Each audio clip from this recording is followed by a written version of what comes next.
Most of our lives function on a simple system of cause and effect. You work, you get paid. You make a mistake, you pay.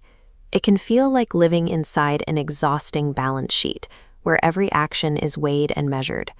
We naturally project this same logic onto the concept of an afterlife.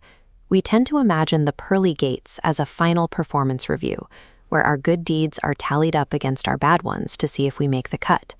Yet, according to the biblical text, heaven is filled with people who do not deserve to be there. This influx of the unqualified is a deliberate feature of the system's design. It isn't a loophole, it is the intent. Our human framework of earning rewards through merit clashes with the biblical mechanics of this specific afterlife. If heaven ignores human meritocracy, we have to rethink the entry requirements from the ground up. The book of Revelation, chapter 21, verse 5, states that God will make all things new.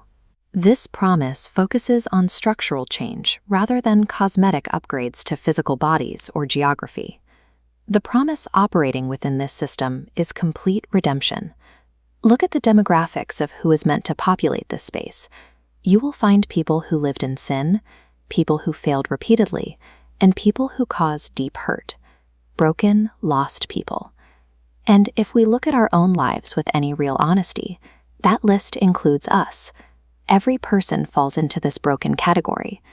Since the requirement for a perfect afterlife is a level of perfection that human beings cannot achieve, crossing that threshold requires a different mechanism. That mechanism hinges on a historical catalyst. These individuals came to the cross and were washed by the blood of the Lamb, the biblical description of the sacrificial death of Jesus Christ.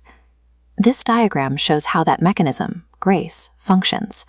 It bypasses the earthly ledger of cause and effect. This chart contrasts a staggered scale of human merit against a single threshold of grace. Grace acts as an equalizer.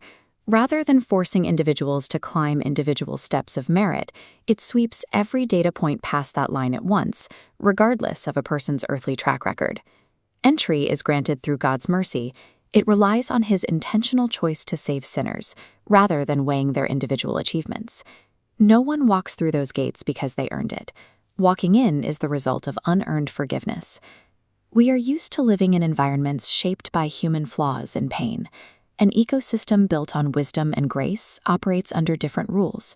It removes earthly psychological consequences. That means a removal of painful memories and old emotional wounds. Instead of lingering trauma, the text describes an on process of restoration. Every specific hurt is healed, and every tear is wiped away. The things that once caused deep pain are swallowed up by the joy of this new state of being.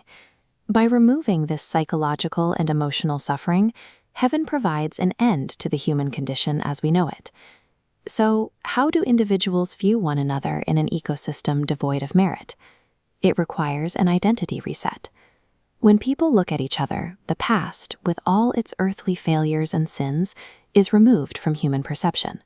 People operate with a new lens. Individuals see the finished result of what God's grace has accomplished in each person.